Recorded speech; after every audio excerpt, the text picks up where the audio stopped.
That's good. A lot of these, that now we're not in the market where it's 50K over ask and all that. All right, guys, we are going to get started in a few minutes. For those of you online, looks like I've got one iPad right now. Can you let me know that you can hear me loud and clear?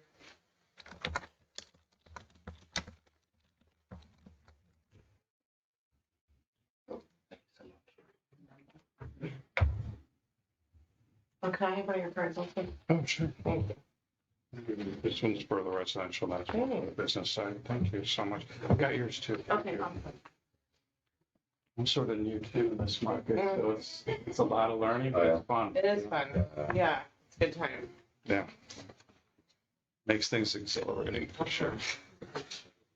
Do you want me to man the slide, or do you guys want to push the Whatever button? you want to do. I can. Or I'll let you guys, since you guys are talking is on there it. a camera or is it just the screen? Just the screen, and then this is going to be, we do it in our conference room. Okay.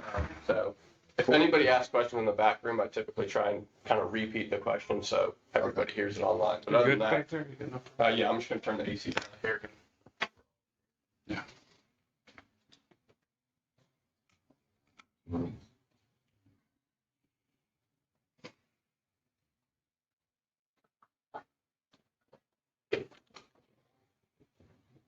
We'll give another minute and then we'll get going for anybody online that wants to. They've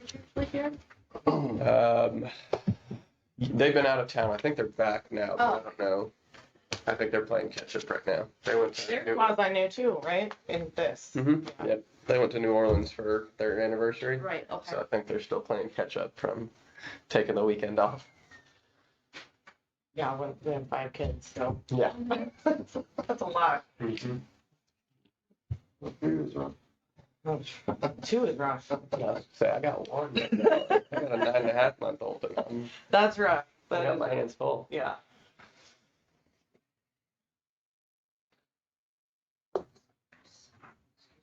There is breakfast in the. There's Back Panera there. Bagel for anybody that's interested.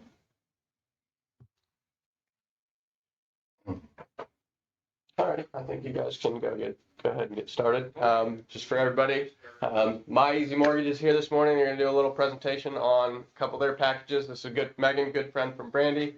Brandy had asked if it was okay for Megan to come in and kind of show her spiel, and I said absolutely, no problem. So Here I am. take it away. Okay.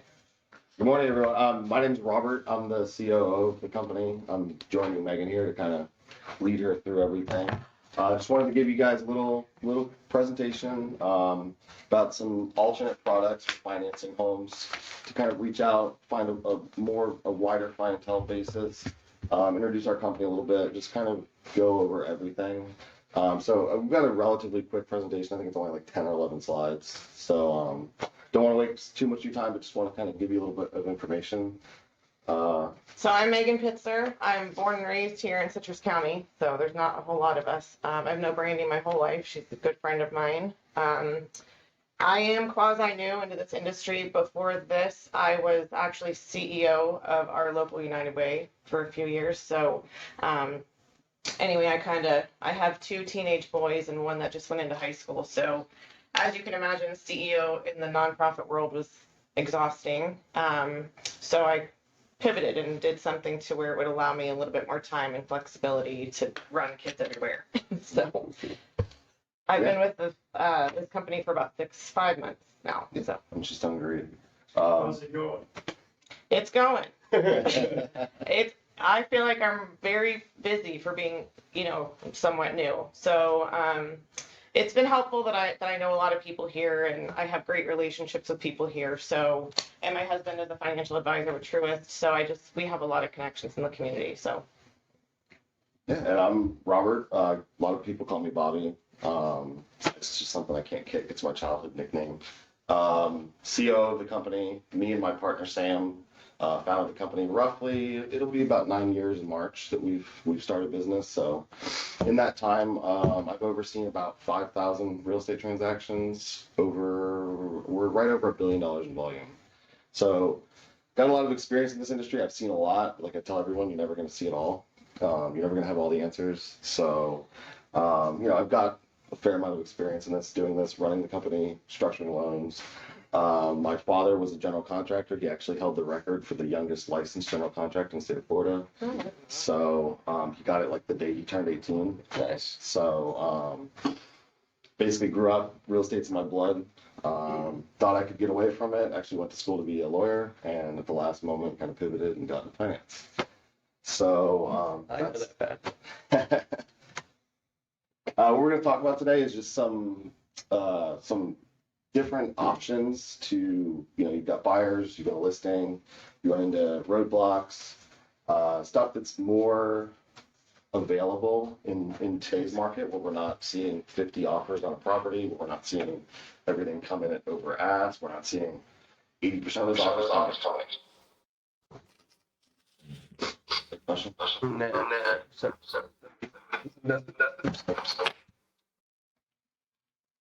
Shame on you.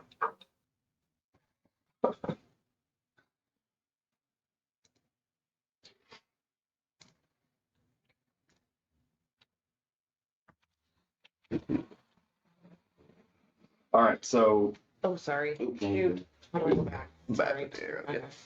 all right, so first thing we'll talk about is I'm sure anybody in here that's done any sort of real estate's had a client get turned down by a bank or credit union or big retail lender. Problem with that is usually when your client gets turned down by one of these big banks, they don't tell them, hey, look, we've turned you down, go seek other options. They usually just say, hey, you can't qualify for what you're looking for. So now you've got a buyer that's kind of crushed emotionally, doesn't want to continue with the process. They kind of bow out of the bidding arena. So from your end as a realtor, you haven't lost that client, but you've lost a lot of their interest. So that's bad. A lot of clients that are self-employed or commission-based, realtors are commission-based. Our industry is a little highly commission-based. Have you ever had clients that get told, hey, look, you might make enough money in reality, but you don't have enough on paper, all that stuff, we can't qualify you. So you got to wait it out. You got to wait until you get 2 years of consistent income or 2 years of higher income. I'm sure the majority of people in this room has run into that problem.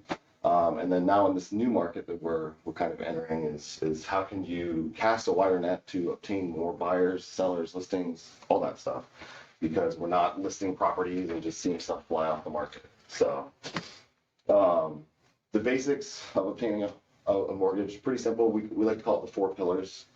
It follows the ability to repay rule, which went into effect kind of post crash. So with the it was like 2010, 2012, all these rules started getting supplemented, and is it I think we're okay. okay? All right, so Unmuted, then muted again. your basics of qualifying, the first 3 pillars are what we care about as a mortgage lender. That's what we look at your buyers to qualify them. We look at their income, so that's number 1. Can you afford the loan that you're seeking or the property that you're trying to buy? Second is assets. Do you have the money to put down? Do you have the money to cover the expenses for a set amount of time outside of closing? Just that kind of safety net. And third being credit. Do you have a history of paying your bills on time? Do you have, do you pay back the money you borrowed? Do you have a good history of that? And then the fourth that we're concerned about, but back on you guys as realtors, is collateral. Is the home they're buying worth what they're paying for it? That's why we as a lender order an appraisal.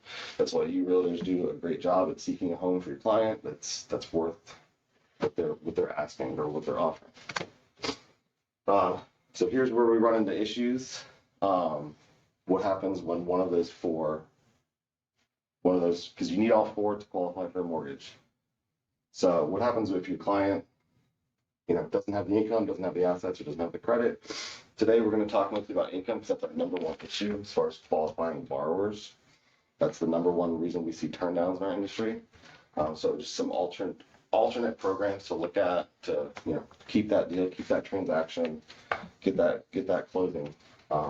Next slide. All right. First product is the most extreme. It's basically called a community no doc, no income loan. Basically, we take nothing related to the borrower's income into account. We don't even list the job on the application. We qualify them without an income. The factors that we qualify them off of is the other 3 pillars. So we look at assets, We look at credit and we look at collateral. We take income out of the equation. Obviously, there's some downfalls to that. Typically, they require a little bit higher of a down payment. Right now, it's 20% or more down. They usually need reserves, usually about 6 to 12 months of reserves. So take their mortgage payment, multiply that by 6 to 12. They got to have that in the bank after closing, after down payment, after all that.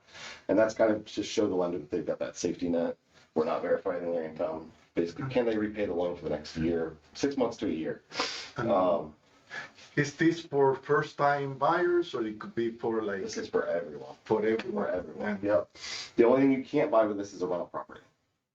So you can buy a primary residence, you can buy a second home. They're quicker closings. You can typically get them closed in about 2 to 3 weeks. Basically, the biggest thing we wait on is the appraisal. We're not verifying income. We're not looking at all that stuff that kind of the underwriters get tripped up on. And who would that be good for? What borrower? This loan product is great for your newly self-employed people. It's great for your self-employed people that were told by the bank or were told by, us, or, hey, look, I've reviewed your tax returns. You don't claim enough money. You take too many write-offs. You claim too many exemptions. On paper, you don't make enough money.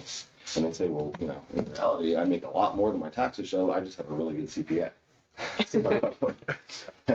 CPA does his job as far as the client's concerned for tax purposes, but as far as qualifying for a mortgage, he's kind of set his client behind. And, I've had many conversations with CPAs, and, we butt heads a lot because I'm trying to qualify for them for the most they can. And CPAs trying to lessen their tax bill every year. So this is perfect for those people. It's also perfect for people that, recently changed their pay structure. So maybe they went, maybe they were a W-2 medical sales rep. They were on a salary with a small bonus, and then they either changed companies or changed their pay structure within the company, and now they're maybe 100% commission. So in my industry, for a normal loan, if you're 100% commission, I need 2 years, and I average it. If it's declining, we have an issue. If it's increasing, we average it. So if that person just went, let's say, made $100,000 and $20,000 in bonuses, and now he went to strictly 1099 contracted commission only work, and he's making more money, but I can't prove it out. Perfect loan for him. What do the interest rates look like on this? Is it pretty? So being that this is the most extreme loan program, you are going to see the highest interest rates out of the stuff that we're going to talk about today. And I'm not talking about crazy. I mean, if right now the market rates hovering between 6 and 7, I'm seeing these come in around 9. So high 9s. So you're looking at like 1 to 2, maybe a little bit more points higher than your market rate. But like we'll talk about the rest of the products today, or the majority of the products that we'll talk about today. These are short-term options. These are options to get your buyer the home that they want. And then, maybe that commissioned employee 2 years later shows enough money on paper that we can get them into something more normal.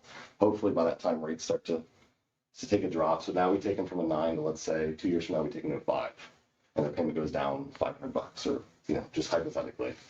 So there's short-term options. They get you the closing.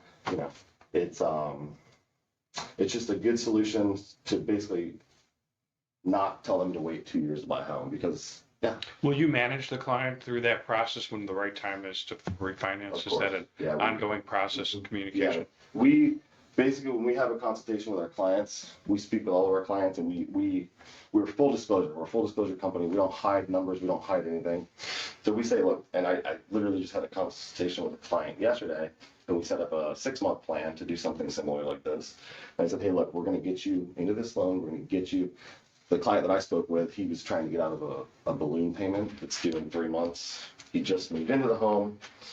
For my industry, he needs 6 months on the property to pull money out of the property. So we got him an alternate loan program to pay off his balloon payment. Not so concerned about the rate. He just didn't want to lose the home. Would you have Spanish-speaking people? We do. Yep. Okay. Yep. We've got Spanish-speaking loan originators and Spanish-speaking processing staff. So, yep. We're Okay. Yeah, the thing is, how the cousin, she's buying and he was doing things for her, but it's kind of, they don't speak Self-employed. English. Self-employed. So this ties- They have the money, they have a good down payment, Yeah. but they say, no, you cannot. because They were trying to. Yeah. We've kind of covered all. We go basically from our staff goes from Sarasota up to Crystal River right now. We've got employees in Texas and Alabama that also do loans up there. We're licensed in about 16 states last I counted, and we've got relationships with over 67 wholesale lenders right now. So we rarely tell clients no, rarely. If we have an option for them, it's just a matter of will they accept it. The thing I like to say and about all these products is, yeah, they're higher than the market. The market's high right now as far as rates go. But now, I mean, I'm sure you explain this to your clients a lot. It's a great time to buy. You're not in bidding wars. Values aren't continuing to soar. They're kind of starting to not cool off, but just kind of hit that plateau. So as far as being competitive as a buyer, you don't need to come in with a cash offer. You don't need to come in with a conventional and putting 50% down. You don't gotta, call the listing agent and beg for your offer to get accepted. So it's a great time to get in. You just have to have a plan going forward. Whether it's one of these loans or, even hopping into a conventional loan right now at 7%, you have to have a plan going forward. Hey, this is my forever home, but it's not my forever loan. So, I guess we'll look at the next one. Is there a prepayment penalty on that? Depending on, so you can take a lower rate and get a prepayment penalty. You can take a higher rate, no prepayment penalty. With a lot of these products, and with the buyer I spoke to, actually the homeowner I spoke to yesterday, he was concerned because I think I quoted him 9.25 on that rate to get him out of the balloon, which obviously, stings when you heard 8 months ago rates were in the threes. Obviously he wouldn't have qualified for that then, and now rates are no longer in the threes. But he asked about buying it down. Hey, can I pay money to get a cheaper interest rate? And on his loan, it was to go from 9.25 to 8.25 was 12 grand in points.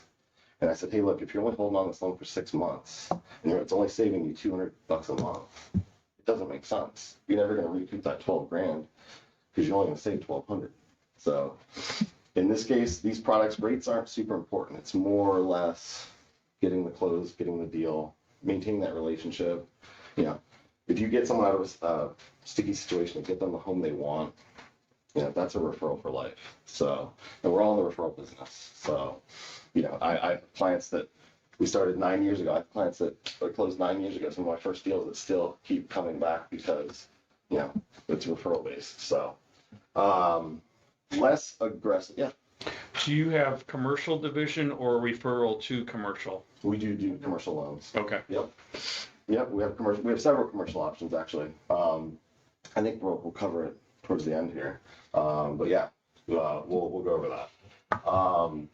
Next product, a little less aggressive than the prior product. We're not going to look at traditional income for your borrowers. We're going to review their bank statements to see the cash flow that they have coming in every month. This is a cool product for the same type that we talked about. Hey, I make a lot of money, I just don't show it. Well, okay, great. Your bank statement should show a lot of cash flow. Any business owner should show a lot of cash flow. I've got, 15 grand a month coming in. I only have $4,000 in expenses. That's kind of. It doesn't matter if it comes from a different country? I've got several different investors and they look at it differently. It's kind of case by case with these, especially situations unique like that. Okay. But if they're self-employed, so these are primarily for self-employed borrowers. Basically, what we do is we look at between 12 and 24 months of bank statements. Usually 24 months, it's a more stringent review of their income. Usually comes with a lower rate. 12 months, we look at less bank statements, a shorter term, a little bit higher of a rate because we're looking at less. We're not looking at any pay stubs, W-2s. A lot lower of a down payment, so we can do them as little 10% down. PMI on that? No PMI. No PMI. That's No good. PMI. Same thing with the prior loan. We are going to require the reserves in the bank, but obviously if they're a business owner and we're looking at bank statements, we would hope they would have excess cash in the bank or, the ability to repay roll is not met. We do lend up to $4 million on this product, so far exceeding the conventional limits. So I don't, it's not too often you run into a $4 million property, but if you do, it's an option. The cool thing about this product as well, you can buy any home type with it. You can buy primary residence, second vacation home. You can buy investment properties with it. Different loan values and different stuff. Primarily, the sweet spot's the primary residence, but you can do all products with this loan. What kind of reserves are you looking at? 6 to 12 months, depending on the credit score, depending on the interest rate. And right now, I don't know if you guys have heard a lot on your end of things, but with the rates going up, typically when rates go up, people start talking about adjustable rate mortgages. Right now, they're not any better than fixed rate mortgages. The investors that are buying these loans, they're expecting a dip in the next 18 to 24 months. So all the commentary I read says that, hey, we're going to see between a 1 and 2 point dip over the next 18 to 24 months. So an adjustable rate, the market's not there because it's just going to adjust down. They're not going to sell it for cheaper than your fixed rate. So yeah, that's the second program. A little less aggressive, comes with a little lower interest rates than the prior loan. So instead of the 9s, we're probably looking high 8s. So maybe a point and a half higher than the market. As far as like property conditions, is this similar to, I mean, basically it's like a conventional loan where if the appraiser flags anything, it needs to be repaired, but if the appraiser doesn't flag anything, it's not as stringent as like FHA, VA with like termite. On all these loans, we order conventional appraisal. So they're not testing HVAC, they're not testing the water, they're not looking for well inspections, they're not all the stuff that'll kill you on a government deal. We order what they call a Fannie Mae 1004, it's just a standard conventional appraisal. The next product you order is something that I'll explain. What about cash out on these refinances? You can go cash out up to 70% loan to value. 70? Yeah. Okay. Mm-hmm. Yep. And the thing to keep in mind with these products are what they call non-QM, so they're not backed by Fannie, Freddie, USDA, FHA, VA, Ginnie Mae, all that stuff. They're not backed.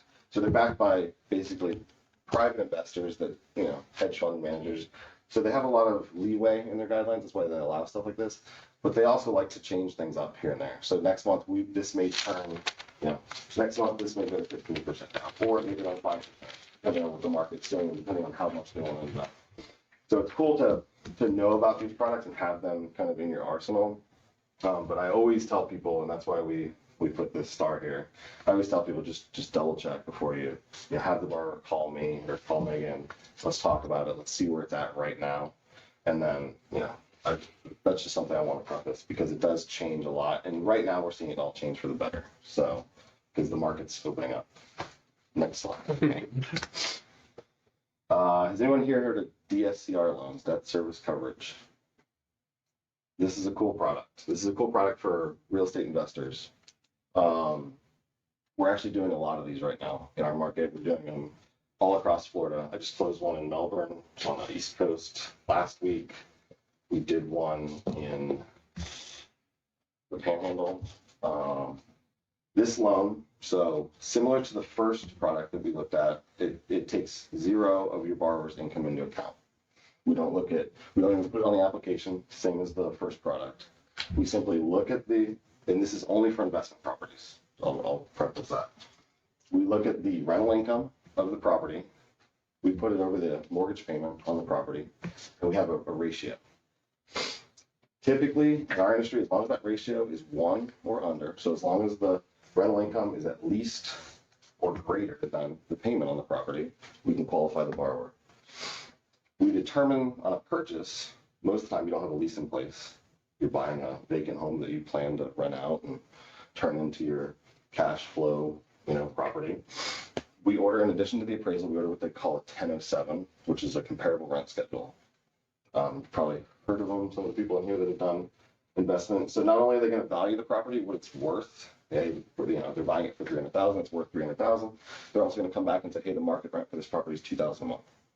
So we use that as this factor. Obviously, we'll know the payment, we know the rate, the loan amount, taxes, insurance, all that good stuff.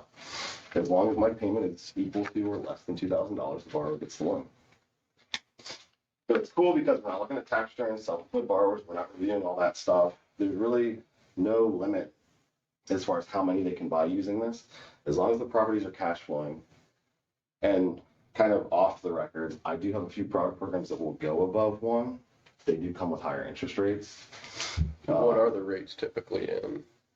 Typically in the 8s. Eights? Yeah. Right now, And I know that's subject, I'm just saying like right now. and I say that, see it. so I typically like to say between 1 and 2 points higher than market. Are So, they just using rental property or taking into consideration all their debt? no, we literally take into account this and only this. The one property. Oh, yeah, Yeah. just this property. Even if they own 10 other properties, I don't care about those. I care about this property. Does the rental income that it's expected to generate cover the payment? Does it, put them upside down? And how do you guys calculate the expected rental income? That's from the comparable rent schedule that's ordered that the appraiser completes. Okay. So, he's going to pull comps to determine value of the property. He's also going to pull comps as far as rentals go. Yeah. And say, hey, at 3.2 and Inverness, between 2,000 and 2,200 foot rents for, I don't know, $2,500 a month. And so he's going to come back and say, hey, the market rent for this is $2,500.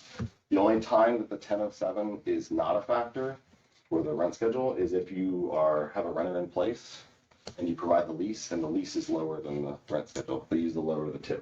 What's the down payment on that one typically? 15%. 15. So no PMI, 15% down. Okay. Rates about 1 to 2% higher than the market. But this is a really cool product because And you can do duplexes, triplexes, yeah. all of that? Mhm. What Yep. about closing costs? What are those typically? Typically, you've got your regular title, escrow fees, but as far as points go, I see most borrowers are paying about a point and a half on these loans to keep the rate within range to qualify, because obviously you can go higher, take a higher rate, pay less points. But where we kind of see the sweet spot, if they're expecting the property to come in at $2,000 a month and the 8% rate keeps them at $1,900 a month payment and it's costing them a point, but I can get them to 9% and get them a point credit towards their closing costs, but it now takes their payment up to $2,100, then it doesn't make sense. So you typically see about a point and a half is just kind of on the average. So you got a lot of people that are adamant about getting the rate as low as possible, and they'll buy it down even against your advice, and that they will pay 2-3 points. But typically the ones I see closing about a point to a point and a half. But yeah, this one we do about, I think right now we're doing about 4 a month of these, and they're all over the state. Investors are, when you explain it to them, and they don't have to go through the hassle of sending over their tax returns, they don't have to go through the hassle of. Are there any like issues whether it's in like an HOA, CA, anything like that? Like if it's a condominium, does that matter? Typically, they're a lot more lenient on stuff like that because it doesn't go through a Fannie Freddie condo review. There's no condo questionnaire. They look at it a lot more openly. Can you buy the interest down? Yes. Yep. How does that work? Depending on how far they want to go down, it's kind of a sliding scale. So let's say you want to go half a point below market, they're probably going to pay a half a point discount, and then it continues as they go further and further down. It gets more and more expensive.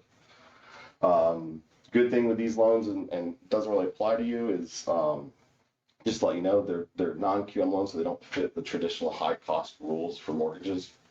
So they can buy it down as much as they want, and they're not held to those. In our industry, a conventional loan, they're not allowed to pay more than 3 points, period, for anything. That's origination, application, all that stuff. So in this industry, you can get much higher than that if they want it. So if you're looking at rental income only, are there stipulations in your contract that say you must rent this? What's going to stop a buyer that doesn't have great credit from using this loan and just living in the home? And renting it to themselves? Right. Nothing. There's nothing to, the opposite way, if you buy it as a primary and then you rent it out, you can go to jail.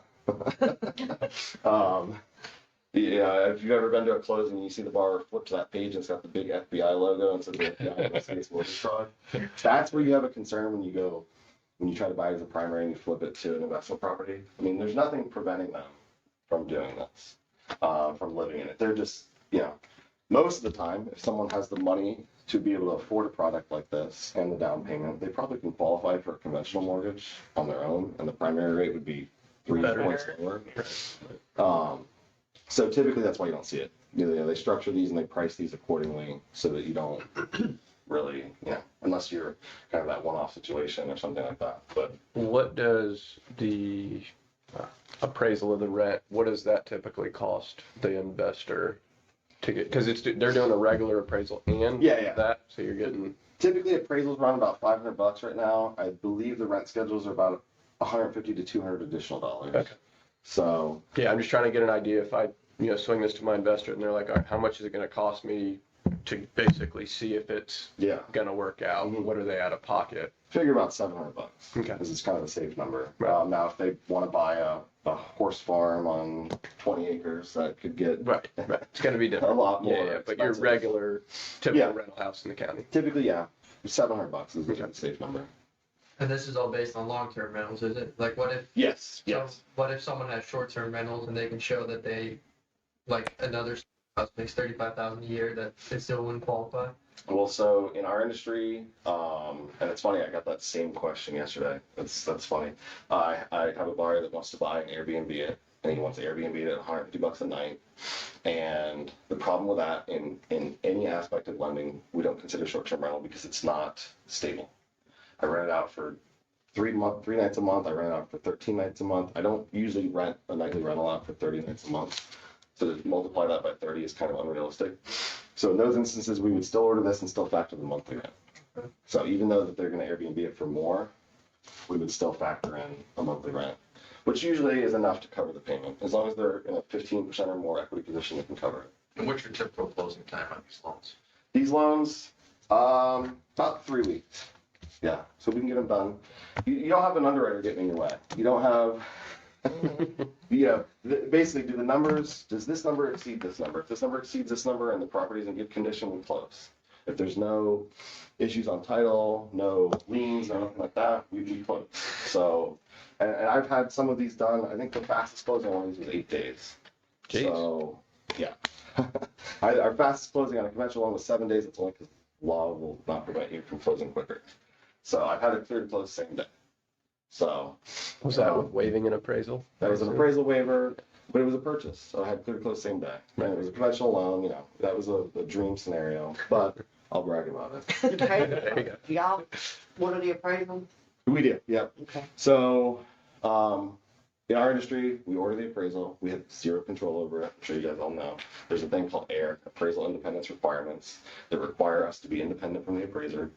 My dad was a general contractor. I grew up. He used to know 6 appraisers, and he would build a house and call one of his buddies, hey, go appraise it.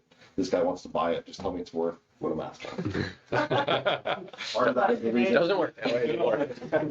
Part of that is the reason to do it 2008. Right. Like that, a lot of that factors into, Yeah. on top of giving people loans that they can afford. But yeah, we have very little control. We order it and we stay in contact with the appraisal management company. But yeah, Are any of those loans non-recourse you mentioned today? non-recourse. What do you mean? We're not responsible for the product itself, what covers the asset, payment, repayment, No, personal guarantees. no. They're just as everything else. Yeah. Yep. A lot of these, they still have to fit within the CFPB still looks over these, so they don't want borrowers taking out things that, is going to instantly put them in a bad spot.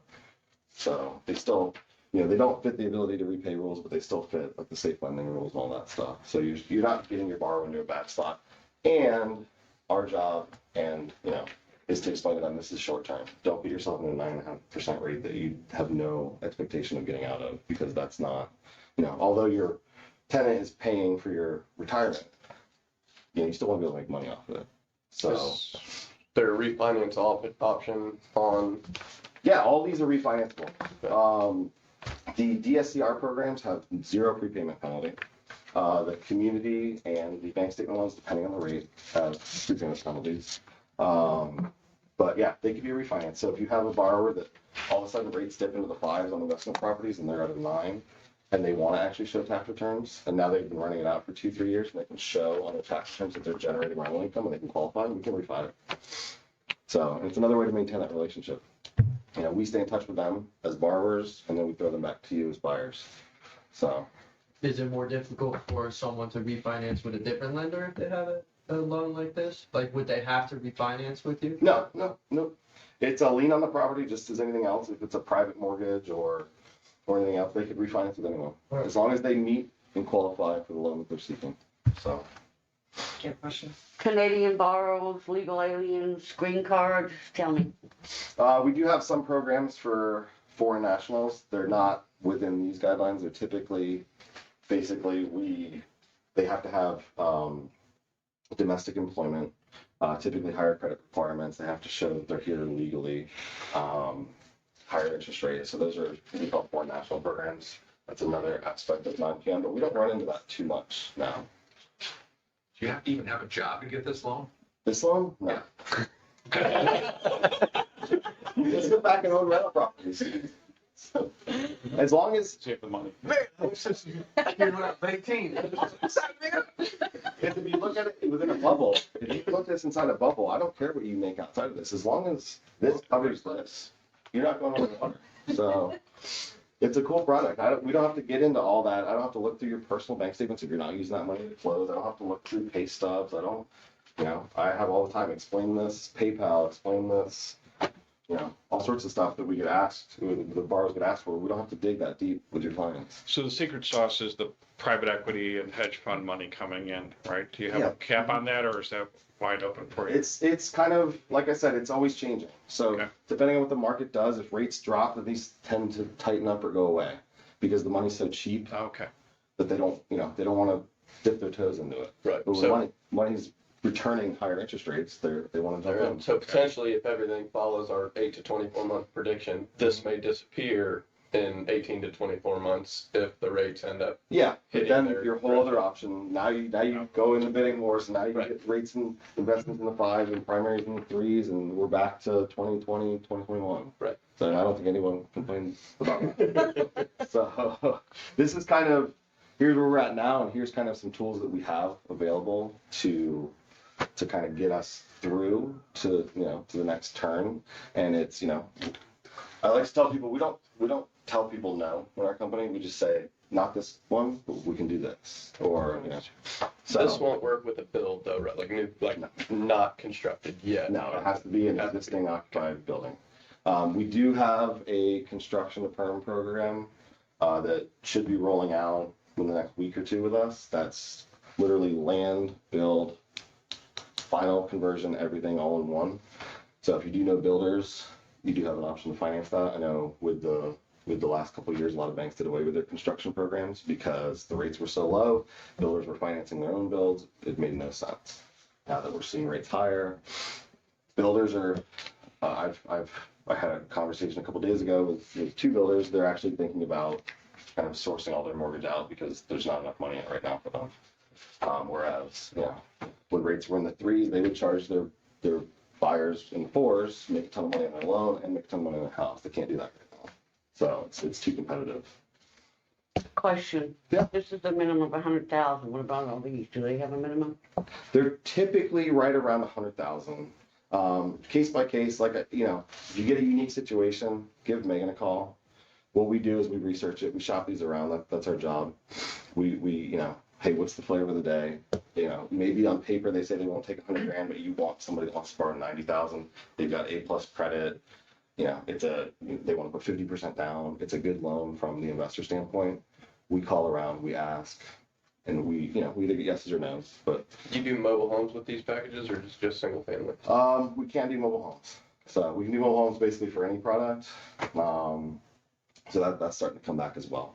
And I'll rephrase it, manufactured homes. If it has wheels or axles, it has to be affixed to a pad. Got it. And another lending rule that I've seen come in play recently, the last couple months, the property cannot have been moved from one land to the next. I just had that, so we couldn't. Yeah. The only time the manufactured home can move is from the build Dealer. site or the dealer to the property. Once it's there, if they move it, it's basically non-financeable. You may have to look at some crazy investor type loan, but usually the people that are buying those types of homes and not they tend to be lower income, lower credit, just traditional. For this product, can I buy the house and I rent to myself? Yeah. Ryan. Yeah. Yes, there's nothing preventing that. Okay. But what sense of these loans is you're putting enough down. So you're having to show that you're a worthy borrower. So you're having to put a lot down. You're having to prove that you have a decent credit score. Typically, borrowers that meet those conditions to get these loans can go out on their own and get a conventional primary loan at, 3% lower than this. Yeah.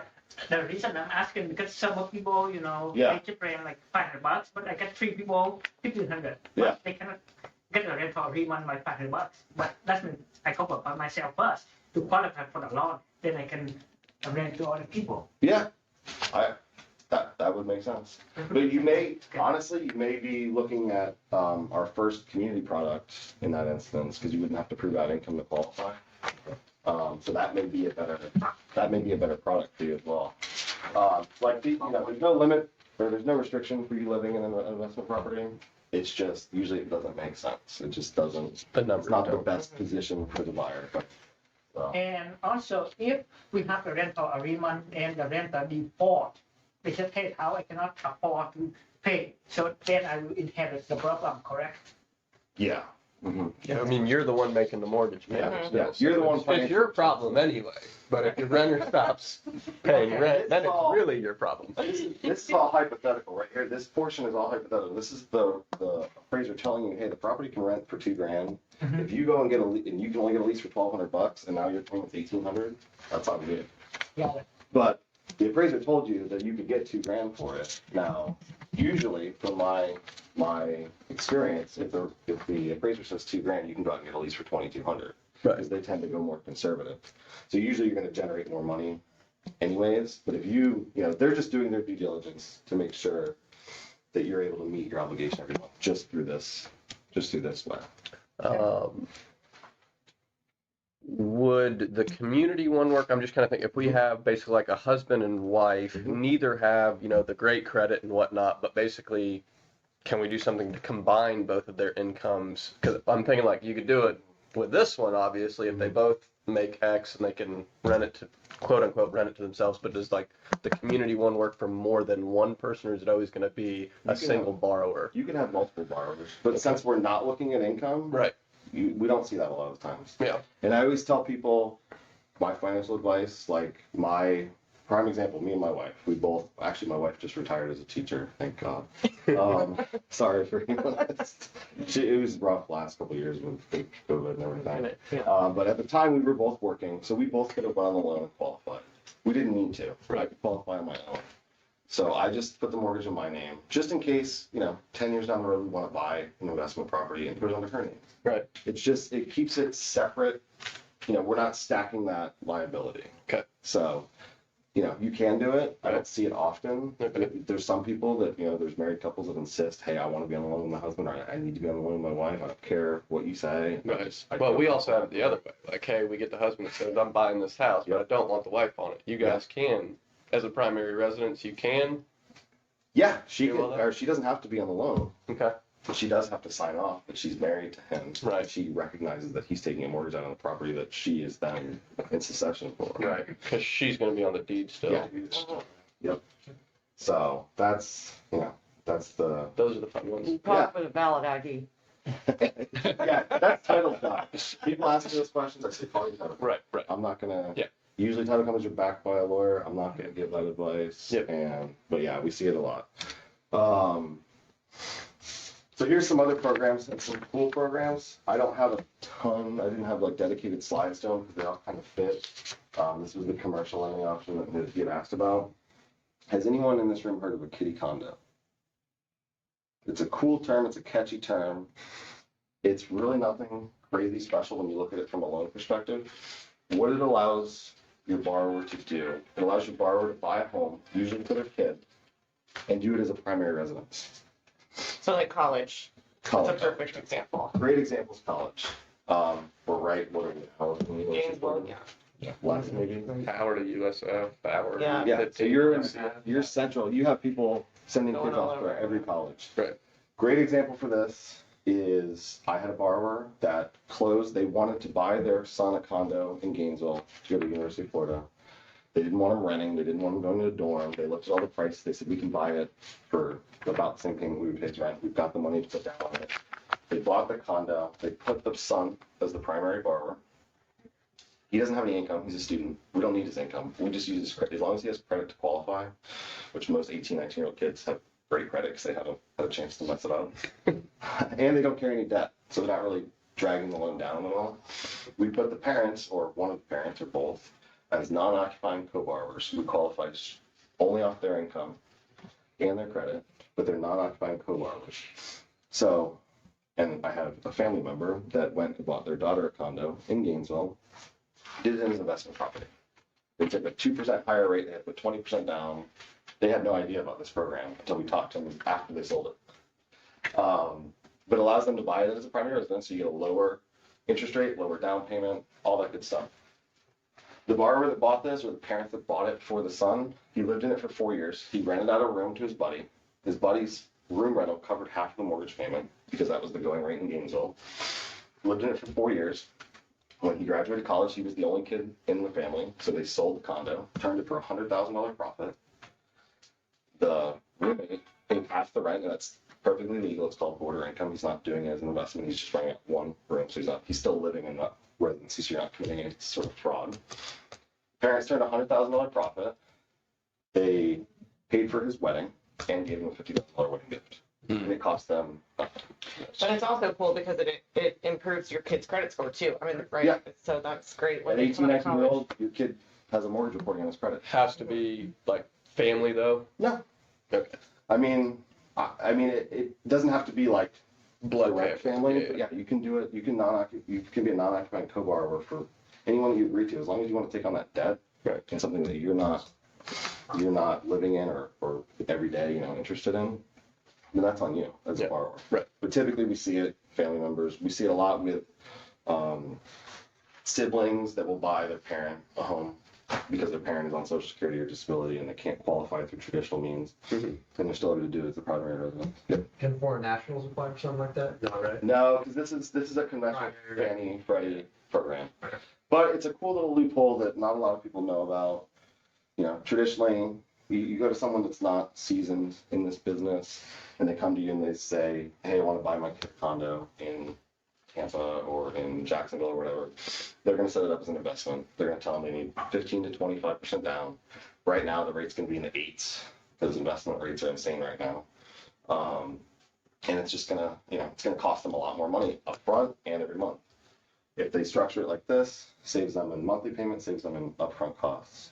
And as long as the house continues to appreciate, which I don't think we're expecting any massive dip in value over the next 4 to 6 years, they're investing. It's an investment for them. Minimum loan amount? No, they're conventional loan amounts. So every wholesale investor that we have, like I've had some that go minimum of 100, I have some that go minimum of 50. It all depends on the investor we send it to. But anyone that can write a conventional mortgage can do these. It's a standard Fannie Freddie guideline. What about buy downs? Have those been advertised in your market recently? This is awesome. I love this. This is a really cool option from a listing side and a buyer's agent side. It's something to market. So what this does is it's a temporary buy down. 2-1 means 2% lower than market for the first year, 1% lower than market for the second year. On the third year, it goes to what you locked it in at, what you closed at. So let's say today the market rate is, let's just use 6%. First year, first 12 payments, it goes down to 4%. Next 12 payments, it goes down to 5%. And then the third year, it starts at the 6%. So basically from a buyer's perspective, it helps lessen the sting of that. I'm walking into a 6 or 7% interest rate. It's giving me some relief up front because not only are they having to, face that, when I was looking last year, rates were in the 3s and now they're in the 7s or 6s, and values haven't gone down any. So this helps them kind of stomach the new payment. I still have to qualify them off the full rate, but it gives them some relief. From a listing side, this is where it's really cool. You can team up with someone like Megan and offer something like this. And this, I guess to kind of back up on this cost for this buy down has to come from the seller. It either has to come from the seller or the realtor. I know you guys aren't giving up any money. Can't come from us, can't come from the investor. It has to come from the seller, can't come from the buyer. So it's going to come from the seller. The typical cost for this, as far as the percentage of the purchase price, is about 2 to 2.5% is what it costs your seller to pay for this for your buyer. This is a lot cheaper than what you're seeing offers coming out right now. I want 5% less, I want 10% less than ask. And it's, to the buyer's point of view, it's like, hey, look, the seller's offering to buy your rate down to 4.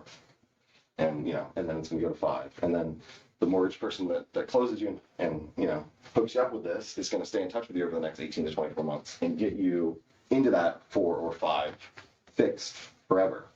But for the first 2 years, it's gonna help lessen that burden, because most people that are buying right now, a lot of people you see buying are first-time home buyers because they're able to actually get stuff right now.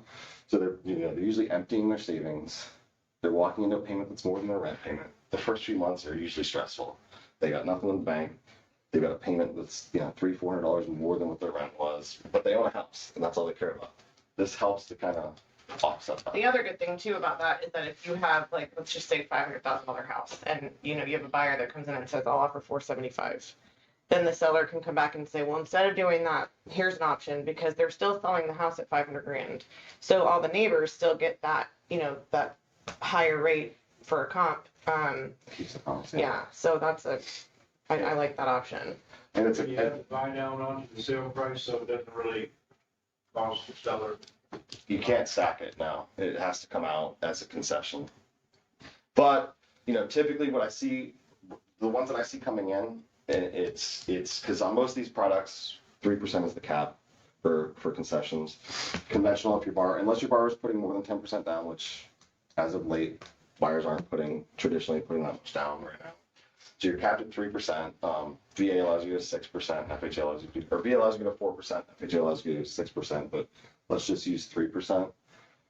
Typically, I see contracts coming at 3%, seller concessions, and the buyer, the seller may have advertised that, hey, I'll pay for your buy down.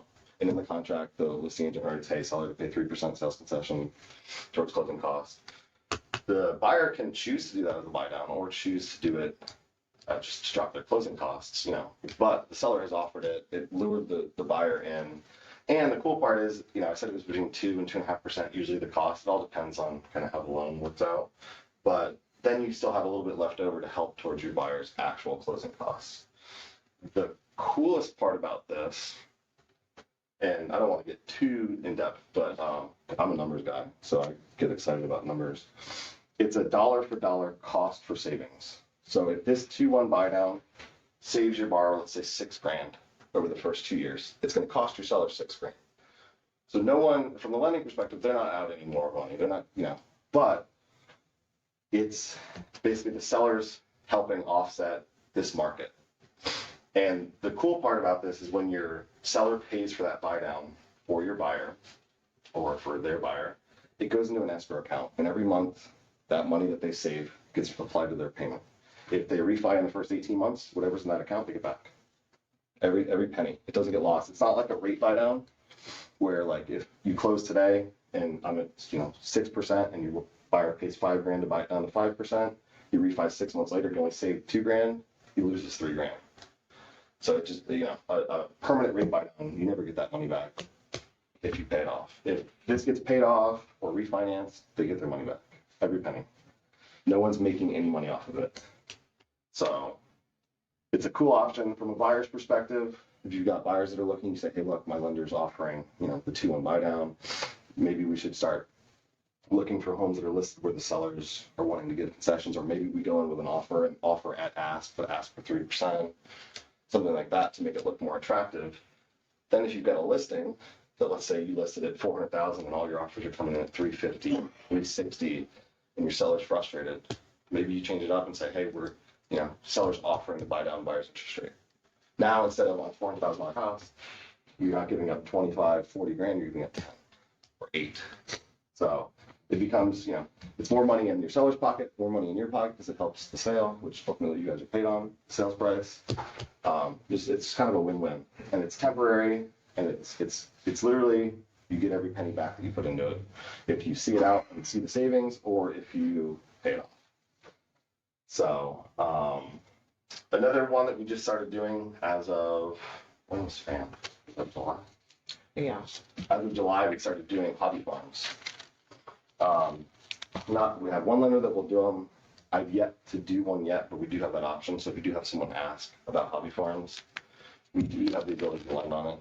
Basically, a small income generating farm. So if someone up here wants to buy 10 acres and grow organic vegetables and something like that, we can do something like that. Big thing that you see out on the coast, condo tells.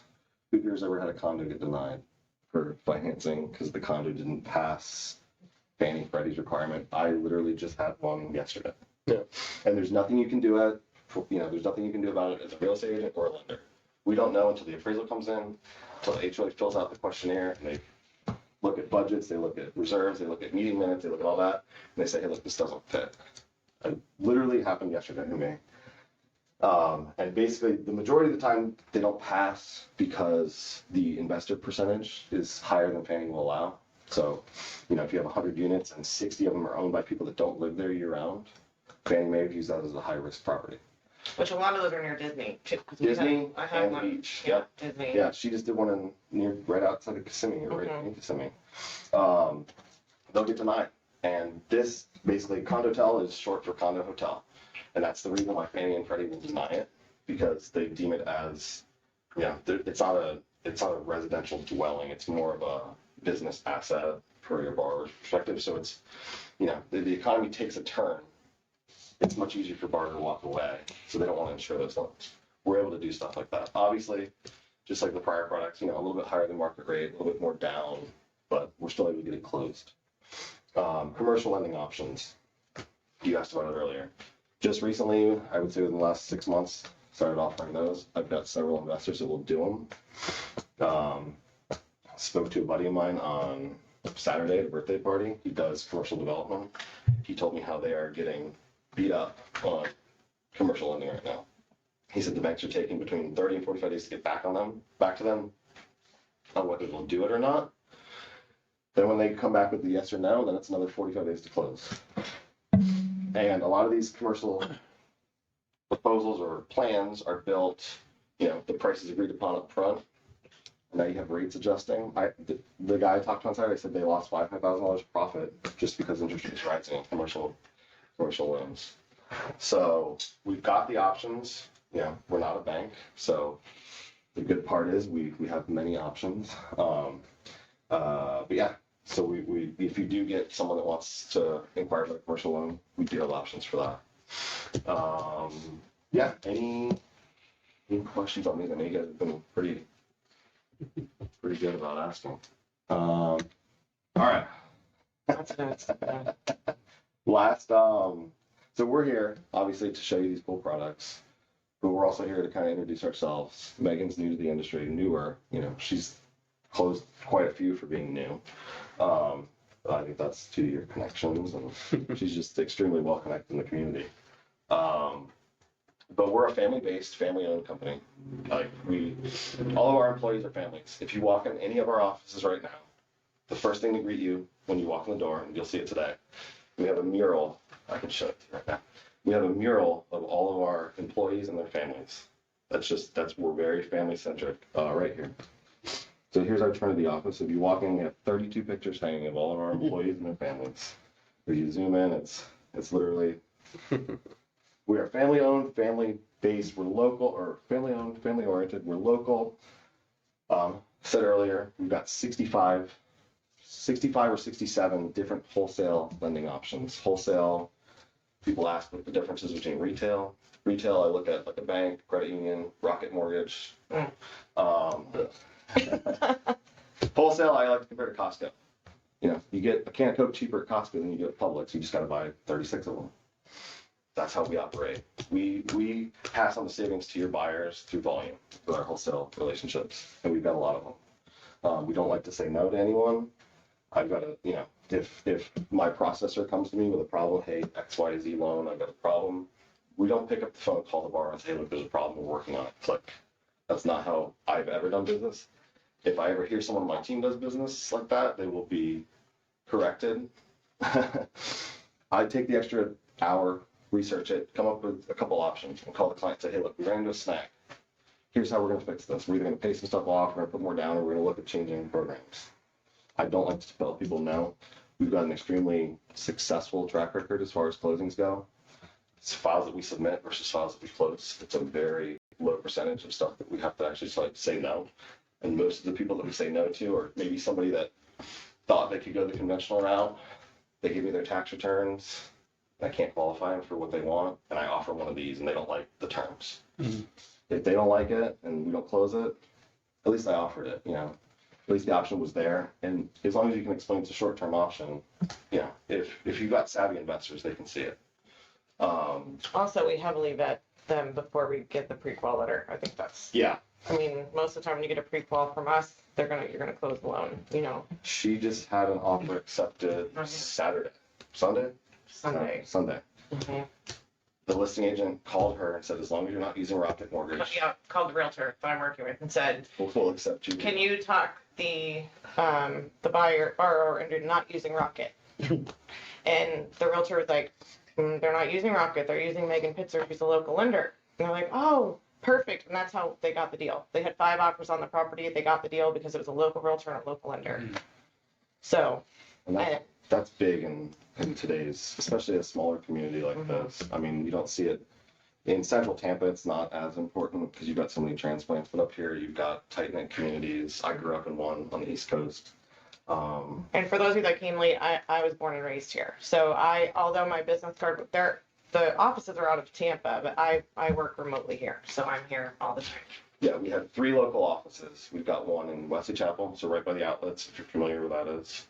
We've got one in Trinity, which is right west of the Sun Coast on 54, right by, if you know where the Outback Steakhouse is back there, we're right behind there. And then we've got one in South Tampa, so right off Kennedy, and it's near the Lightning Arena, because I was just down there yesterday. So we've got 3 local offices. All of our employees are locally based, even if they work remotely, they're all locally based, other than my loan officer in Alabama, my loan officer in Texas. We just have a lot of lending options. We have, last time I counted, we have over 150 years of combined experience doing this. We've got nearly 5,000 transactions, I think $1.2 billion in volume, so we know what we're doing. We only do mortgages. Other than like the commercial lending and the niche stuff, we don't do checking accounts, we don't do CDs, we don't do car loans, we don't do all that stuff. And let the banks do that. You know, they can do it. We do mortgages and we're really good at it. So that's why I like to say use us. So. What states do you operate in and what states do you not operate? So right now we're licensed in 17 states. We go California, Alabama, Michigan, Pennsylvania, Ohio, Georgia, South Carolina, North Carolina. Washington State. That's on the list. Illinois? Yeah. Illinois? Illinois, yep. We just got licensed in Illinois, Virginia, Mississippi, Texas, Michigan. Colorado, Michigan. Yep.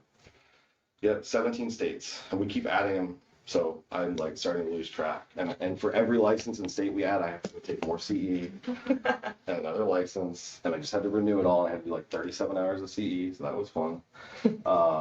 But yeah, we're locally based, but we can branch out. I just closed one in Illinois. I just closed one in Pennsylvania. I just did one in Michigan all this month. So we are seeing a lot of activity, whether they're in-state buyers that are buying vacation homes out of state or they're referring us to their family and friends. I had a neighbor of mine that decided to leave Florida and go to Pennsylvania. She ended up using us. So is your long-term goal national? Long-term is to go national. We have obtained our direct lender license, so we're exploring that option as well as having our own line so that we can kind of do our own versions of these. It's very preliminary, but we are looking outward. So yeah, we're big into growth. So yeah, even in this market, there's plenty of room for growth. A lot of people the last 2 years came into this market because it was easy money. And now that it's not such easy money, you see a lot of people leaving. Those people are the people that I'm glad to see go bye-bye because they weren't here to begin with. And now they're out. So yeah, we're in it for the long run. We've been here almost 10 years. My partner, Sam, has been in it since 1998. So 24 years. So, and my processing manager has 24 years experience. My compliance manager has 20 years experience. So you've got it, and Megan's 6 months in or 5 months in, but she's got a whole world of experience behind her. So Mind if I ask who your processing manager is? Shannon Yost. Huh? Shannon Yost. Okay. She used to work with SunTrust. She's worked in the industry since 2000. I believe 2000 she got into. She was 17 years old when she started doing it. Wow. So yeah, we all love Shannon. And then Rebecca Sabb, our compliance manager, she used to work at a direct lender, Stearns Lending. She also worked at Pershing, which is like a clearinghouse for some sort of funds. I didn't get too much into it, but yeah, we've got a lot of experience in this industry. And then yeah, any questions? I mean, I know you guys have been great about asking throughout the presentation. Back to that rental. That gets a lot of What's interest. the pre-approval letter look like on that? I mean, is everybody just blanket approved? I mean, Is there even a pre-approval? Yeah, I mean, yeah. As long as like, so what I do as from my end, when someone asks to get pre-approved, I say, what are you looking at buying? I'm gonna start pulling, because I have AVM models that I can run. And I'm gonna start looking at their credit, if they've got a 650 credit and they. so you will look at their credit. Well, their credit gets put in the fact they're not their income. So their credit score does, not their income. William, No? I don't have internet. So is there also just a blanket interest rate on that one? No, it all depends on how much you put down, your credit score. We factor out the income, which from our experience is the number one thing that kind of kills these deals or turns buyers away. It just kind of, and you get it a lot. And a lot of the people that I speak to, I've got a habit of doing it. People will call me, hey, Chase turned me down. Hey, Suncoast turned me down. Is there anything you can do? Or, even the people that call in that say, hey, can I buy a rental property? They sound like they've been told no before. They just have that, I figured I'd give you guys a shot. I pull their credit and I look who pulled their credit the last 3 months, and I see Chase, Bank of America, Wells Fargo, they all told them no. And so, if they're willing to get into something like this and kind of have a game plan, then it's a very good product for them. It's something that, it gets a lot of interest even when we do these presentations, or, we do a lot of first-time home buyer presentations or investor presentations to prospective buyers, and that gets a lot of interest. And just judging on how much we do every month shows that it's a very popular product. Is there one individual attached to the client all through the whole process, or how does that work as far as the onboarding and then the client experience? So I can speak to me personally. I'm a relationship person though. And, I was a teacher for 11 years, and then I went into nonprofit and got beat up for about 7 more in nonprofit. So I just care about people. That's my strength. That's what I like to tell people. So I'm with the client through the whole entire thing, and then even after. So, I think that's definitely my strong suit is just the relationship piece. From my point, I'll add to her, the loan officers, so Megan and the people that are loan officers like her, their office phone is on their head, just like you guys. So she works your hours. She doesn't work 95 Bank of America hours. If you need something done, obviously we all have our kids and family and stuff like that, but we will get back to you faster than anybody. I was literally at a concert on a Friday night, that Inverness, what was that country thing that just came here? My husband and I were there on Friday night, and I'm literally texting with him till 10:30 to get a deal done. So, so. And then as far as when the client actually comes in and goes under contract, our process is very simple. It's very streamlined. Basically, Megan comes to me and says, hey, I'm under contract. I have 32 licensed loan officers in my company. They will all come to me. I'm under contract. Let's get the rate locked in. We review everything. I lock it in and I disclose the loan to the client. As soon as it's disclosed to the client, it's assigned to one processor and one processor only. They communicate with one. I've got 3 processors in my office right now. They get assigned to one of 3. And they have them from start to finish. We're very big, like I said before everyone showed up. I think we were talking. We have a saying in our office: names, not numbers, and that's shortened from last names, not loan numbers. But I even like the first name term. When our client calls in, they're not going to say, "Hey, this is Betty Smith calling to inquire about my loan." And if you call into a bank, they're going to say, "What's your application number?" And then they're going to look at my application number. Okay, let me transfer you over to extension 2756. They're going to call in and say, hey, it's Mrs. Johnson. Can I please speak to Katie? Katie's going to pick up, hey, buddy, how's it going? We're very personal. We pride ourselves on our customer service from our processing side. So we like to keep it very personal. We have clients that write thank you letters and send our processors gifts all the time because they love working with them. So, and all of our processors, they all, you know, they're all women, but they all have families and they're very good to work with. So, yeah. So it sounds like the key word for your operation is options. Options. So if people want to get something done, like the concept of the forever home, not forever loan, you can provide options. It's up to them to decide, I'll take that deal or not. Yes. And that's all you can do, you know, even from you guys decide, hey, you asked me to find you a home with these parameters. Here's what I've got. Do you like anything? If you don't, let's keep looking. And we do kind of the same thing. So, you know, I don't know if you've heard it, but a lot of people are advertising it as, you know, marry the house, date the rate. That's kind of the saying that's going around right now. Get in the house while you can, because when rates dip again, values aren't likely to dip.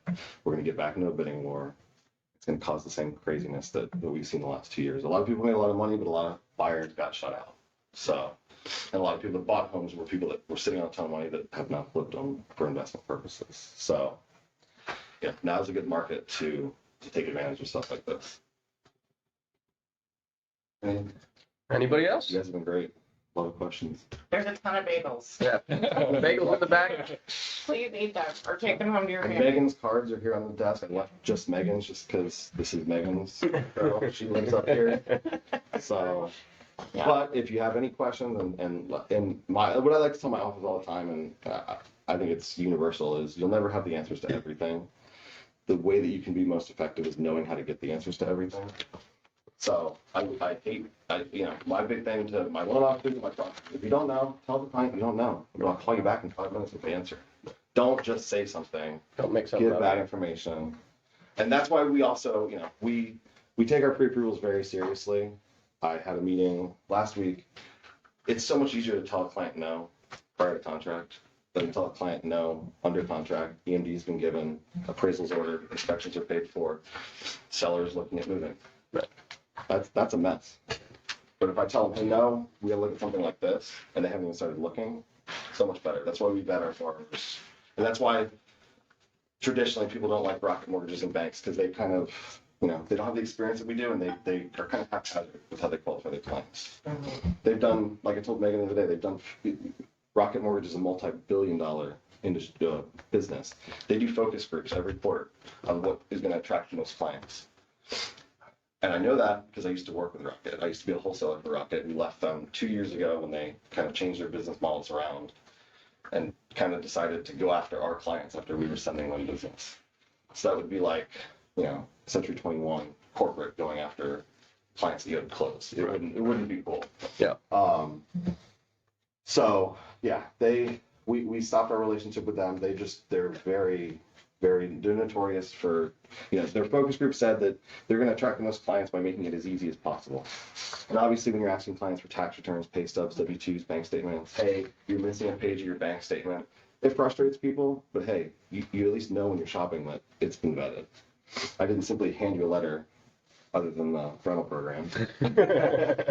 It says you can go out and buy whatever you want, and you know, a lot of time, money, and you know, now the buyer's all excited for the house, and you gotta tell them no. So a lot harder to say no then. But yeah.